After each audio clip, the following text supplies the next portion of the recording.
UFC bet with me. Who's ready to bet on UFC? Me, that's who. Millz Young here, MMA Locker Room, part of Pick Dawgz, and I'll be going over UFC 101 Fight Night card, headlined by Dern taking on Amanda Ribas.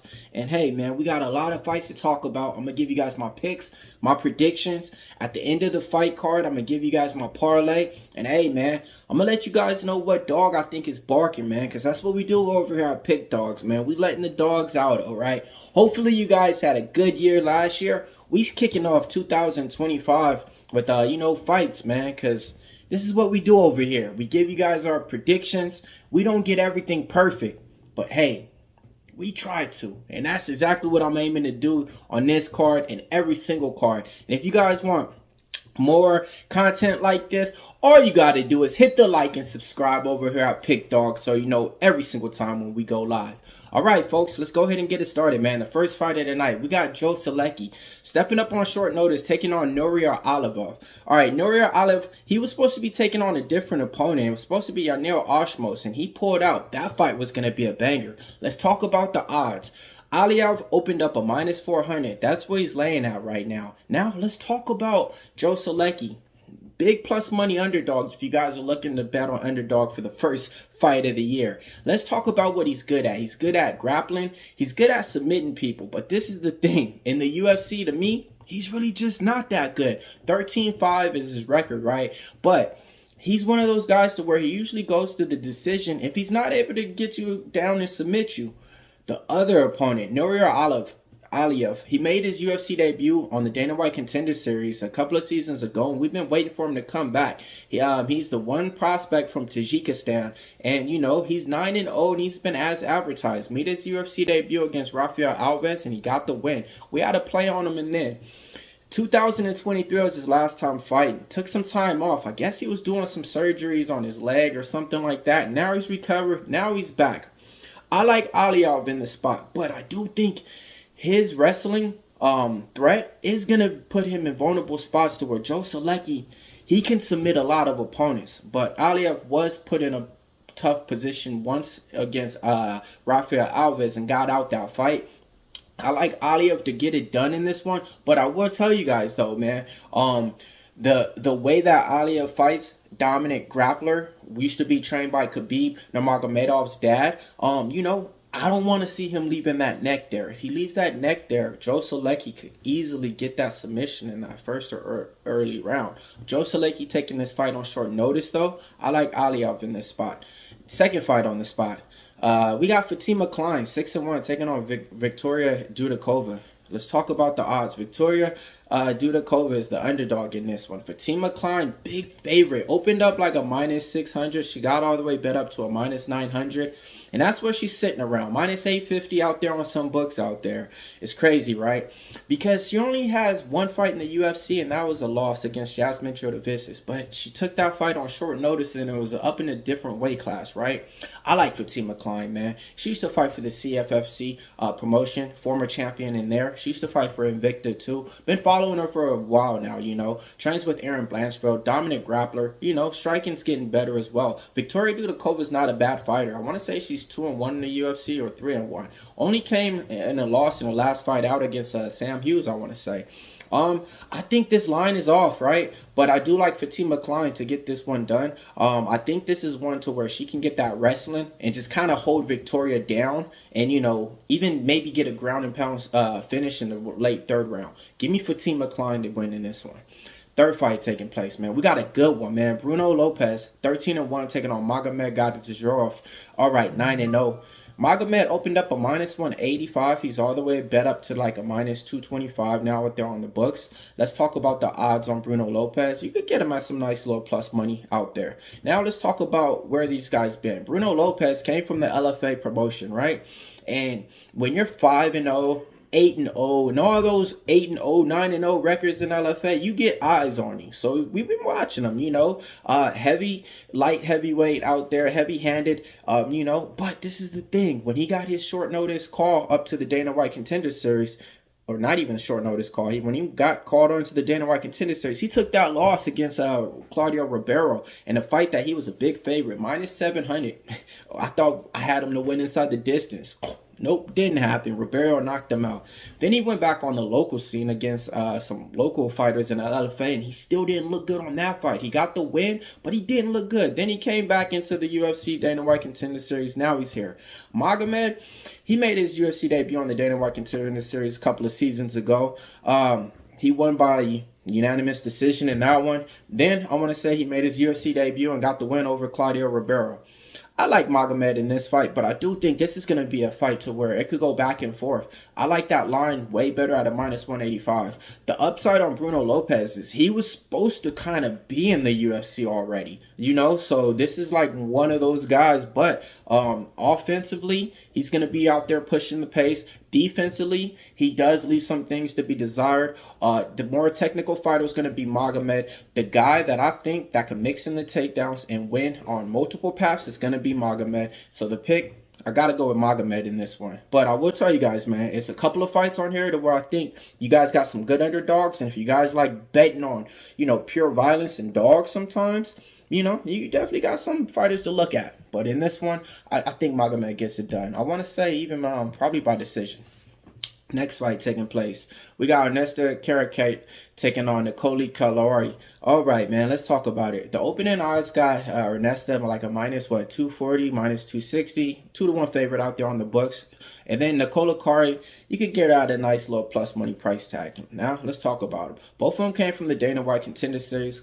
Caliari was able to get that win on a fighter that just really shouldn't have been in the cage. I think she won by like a submission after she pulled guard or something like that. She was fighting a girl that just wasn't on the level. Ernesto, though, after she made her UFC debut, she lost to Diana Barbosa by unanimous decision, a fight that was so close that a lot of people thought Ernesto won in that one. In this one, I do think Ernesto's going to be able to get the better of Nicole Caliari when it comes down to it. But this is not a fight that I'm really targeting too much. This is a fight where I've seen both these girls only fight really on the Dana White Contender Series and then seen one of them fight in the UFC. I'm not going to dig too deep in this one, but I do think the favorite gets this one done. Let me know what you guys think, man. Next fight taking place. We got Jacoby Smith, 9-0, taking on Preston Parsons. All right, man. Preston Parsons was supposed to be taking on somebody else. I forget who. He pulled out. Here comes Jacoby Smith. Who's that? Da-na-na-na-na-na-na. Who's going to save the day?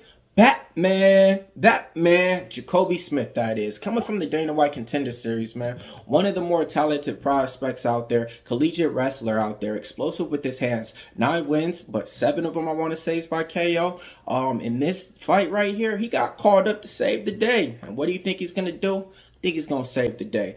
I think he could get the wrestling going against Preston Parsons. Preston Parsons is going to be the guy that's going to try to get his grappling going. Let's see how that ends out. Short notice fight for Jacoby Smith, but he's an explosive fighter. Preston Parsons coming off a loss against Aliev. We had Aliev straight money line in that fight.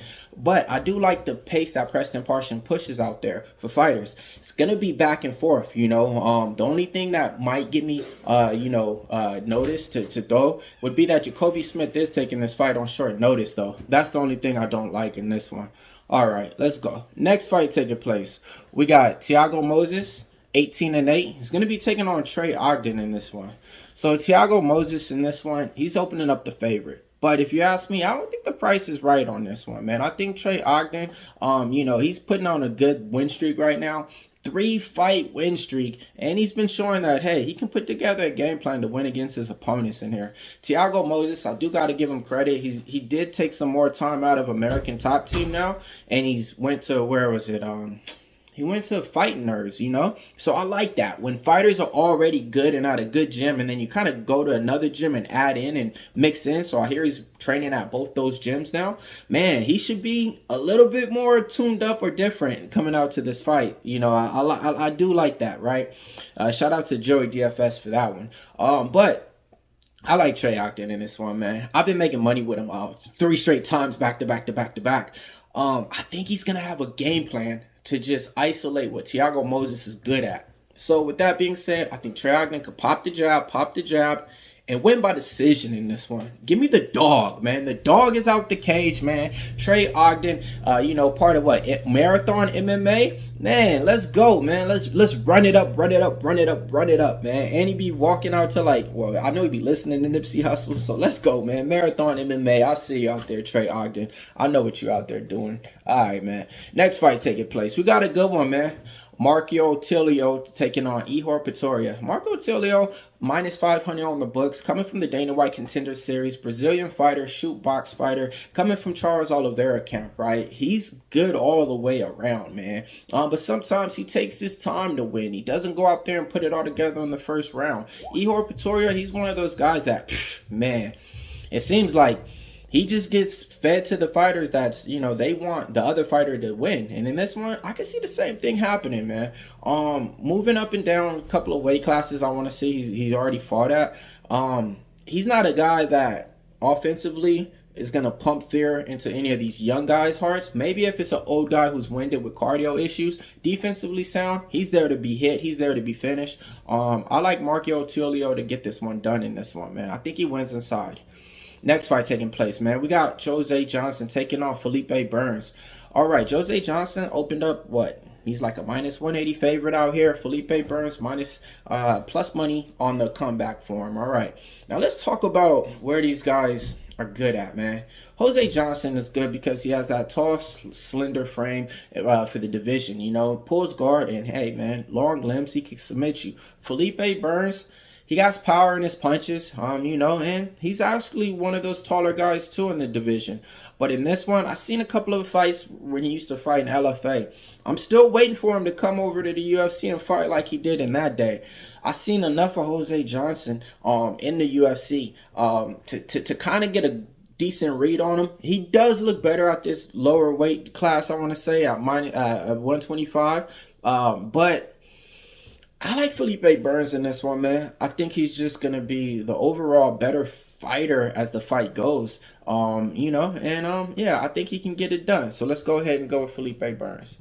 Next fight taking place, man. We got Puno Soriano taking on Urso Medic. Puno Soriano fighting out welterweight now. Now he's been putting together a win. Because before, he was on the losing end. And you couldn't really trust him because he gassed out and had cardio issues. Orso Medic, though, he's the favorite in this one. Minus 260, minus 240, minus 250 around there on the books. Look, I like Urso Medic in this one. But the thing is, Puno Soriano is a powerful puncher that has an advantage to where he can use it at any time, but he doesn't, and that's wrestling and grappling. And he seemed like he did that in his last fight. Is he gonna do it in this one? He might, because Urso Medic, he's there to be taken down. Puno Soriano puts everything out there in that first 5 minutes, and then after that second round goes, he just slows down and stops throwing. He has that big overhand, that big overhand, But man, let's. I still think Urso Medic gets it done in this one, man. But this is just something that I can't bet at that minus 2-to-1 price tag. If Urso Medic was minus 140, minus 160, highest minus 170, I would be looking at that. But just the upside of Puno Soriano and finishability, there's other spots on here I'd rather like. But the pick, it's going to be the doctor tonight. Give me Urso Medic to win by decision. Next fight taking place. We got a good one. Christian Rodriguez taking on Austin Bashy. Austin Bashy making his UFC debut after coming off the Dana White Contender Series. He's the favorite in this spot. Minus 280 on the book. Staying there 3-1 out there. Christian Rodriguez, he's one of the guys that's been spoiling all the guys, all the prospects who comes into the UFC. Who did he beat? He beat Isaac Dargarian. He beat Rahul Ramos Jr. And, and Cameron Simon. Two top prospects right there that, supposed to be going pretty much beating him. Not undefeated, but beating him. Austin Bashy, now it's your turn. Do what they were supposed to do. And I think he gets it done. I've been watching this guy for a while now, man. He's as advertised, man. He goes out there. He pushes the pace. He's not slowing down. Wrestling, grappling, offensive aggression is what he's going to bring into this cage, man. Fighting out there at Warrior MMA. He's a believer in his faith. Man, I think this kid is as advertised. I think he could go 5-0 in the UFC. and then see what happens, man. He might even just, the striking, though. I got to keep it honest, man. The striking does need to improve some. That will come in time. Christian Rodriguez, if he can stuff the takedowns for 1 or 2, that ain't going to be enough. He's going to shoot for 3, 4 to 5. Austin Bashy gets it done. Wins by decision. Let's go. All right, next fight taking place. We got Roman Kopylov taking on Chris Curtis. Roman Kopylov's 13-3. All right, so in this one, you got to kind of look at it and see where's Chris Curtis good at, okay? He's good at stuffing the takedowns. He's good at strike-ins. He's good at going the distance, Yeah, so in this one, I just gotta kind of look at the odds, okay? Kopylov's a -270, okay? In that fight, I just gotta I think he's gonna win, right? But I think Chris Curtis could win, and I think those odds are way off. Now, if Kopylov, hear me out, was -140, -150, I would be looking at this and thinking something different. But I think Chris Curtis fought people like Kopylov before. I've seen this guy fight in PFL back when they used to have to fight 2 times in a night, man. And he did it. And I've seen him fight in other promotions too. Finally got called up to the Dana White Contender Series and stuff and got into the UFC. Now he's here. I really haven't had a good read on some of his fights, right? But in this one, I think with him taking away time, dealing with maybe recovering from some injuries or some health issues or anything, and just staying away from everything, I think he's going to be more game in this one, man. And Kopylov, he puts a lot into his strikes, but he slows down too. I was going back and forth on this one. I started off the week. I like Kopylov, man, but I think Chris Curtis is going to show up in this one, folks. And we've seen Kopylov lose before, but then again, we've seen Kopylov win. And I got a good read on Kopylov. Played him the 3 times, pretty much against everybody he won with in his last 4 fights. Played him to lose against Anthony Hernandez, had him in that one. Then played him to bounce back against Cesar Almeida, and he bounced back. So literally, I'm like 4-0, 5-0, pretty much betting with or against him. So I got a good read on him. Chris Curtis, I really don't. So in this one, I gotta go with him. I just see it too, man. But yeah, next fight taking place. We got Cesar Almeida taking on Abdul Razak Hassan. All right, man. Cesar Almeida is the favorite in this one. But I think the wrong person's the favorite by too much of a margin. Abdul Razak Hassan is an explosive fighter who has that judo in his back pocket. Goes out there in the first round. I want to say in his first 11 or 10 fights, he had like 9 first-round finishes or something like that. I think the dog is live in here, man. I like Abdul Razak Hassan in here.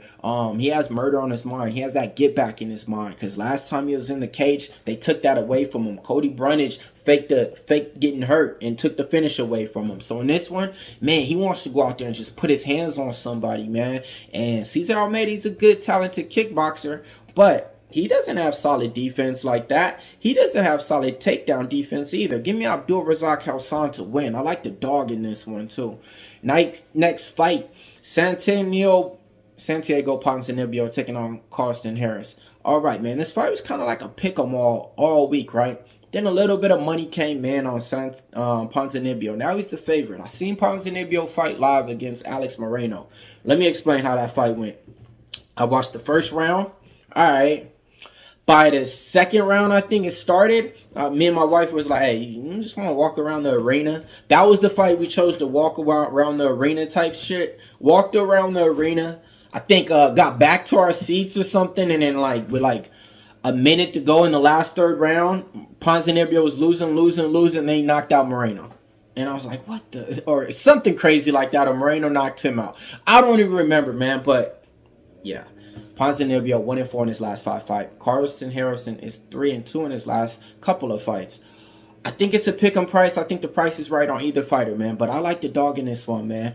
He only had 1 fight last year, and he wants to go out there and kind of, prove to people that, hey, man, he can still get some wins out there. Ponzinibbio, he's 1 foot in, 1 foot out, doing a lot of Spanish broadcasting and stuff like that for TV now, right? But this is the thing. I think it's a pick 'em price on any fighter. Let me know who you guys like. All right, main event time. Amanda Ribas taking on Mackenzie Dern. Amanda Ribas is the favorite in this one. Both these girls already fought. What you need to know is Amanda Ribas won in that fight, right? Mackenzie Dern was taking that fight after her first fight from pregnancy.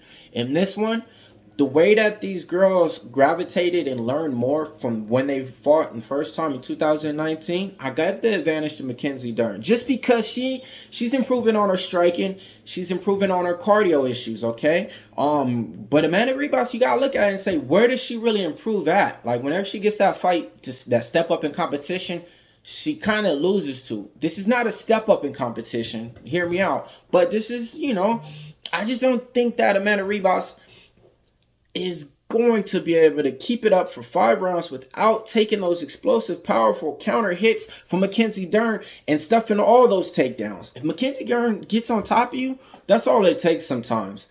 But this is the thing. Looking at it, I can see a path for Amanda Ribas to definitely win out there. Keeps it on the feet, stuff the takedown, and just pieces her up. Being the faster fighter, man, on the feet, she's the way cleaner striker, the way better boxer, the way better kickboxer. Anything you want to say, right? That's Amanda Ribas. But she's been going up and down in different weight classes, trying to figure it out and get a win here, get a win there. Mackenzie Dern, she's been solid at where she's at right now. Her training camp and her coaches, that's the only thing that's been changing, But in this, I think the dog is live, folks. Let me know what you guys think, man. I think Mackenzie Dern gets it done. All right, man. Let's give you guys a parlay to get you paid, man. All right, man. So on this one, you got a lot of fighters coming from the Dana White Contender Series. So I'm gonna go ahead and give you a prospect parlay to get you paid. All right, we're gonna take Marco Tulio, and then we're gonna take Jacoby Smith. Okay. That's my little two fighter prospect parlay, okay, to get you paid. All right, my best dog on the card, Abdulrazak Alhassan, man. I think that's one of the best dogs on the card right there. And yeah, man. Everybody, if you're watching this, hit the like, hit the subscribe so you know when we go live. MMA Locker Room here. If you guys want to see some of my interviews and clips, check me out at MMA Locker Room on Instagram and everywhere else. See you guys soon on Pick Dawgz.